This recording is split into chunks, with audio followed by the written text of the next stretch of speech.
యోబు గ్రంథము 22వ అధ్యాయము 23వ వచనాన్ని గమనించినట్లయితే, సర్వశక్తిని వైపు నీవు తిరిగిన ఎడల, నీ గుడారములో నుండి దుర్మార్గమును దూరముగా తొలగించిన ఎడల నీవు అభివృద్ధి పొందెదవు అని దేవుని యొక్క వాక్యం సెలవిస్తుంది.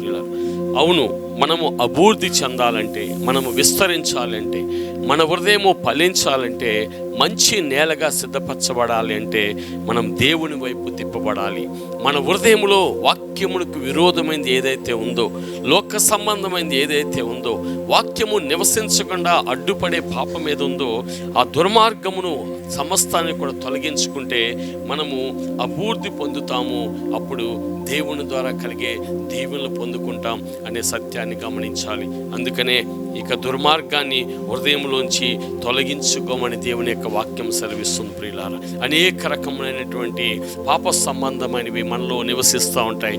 వాటిలో అవి మనలో నివసించకుండా ఉండాలి అంటే మన హృదయంలో వాక్యమునకు స్థానం ఇవ్వాలి. ఆ వాక్యము ఆ దుర్మార్గతను బయటికి తోలివేస్తుంది, నిన్ను నన్ను కూడా పూర్తిలోనికి నడిపిస్తుంది.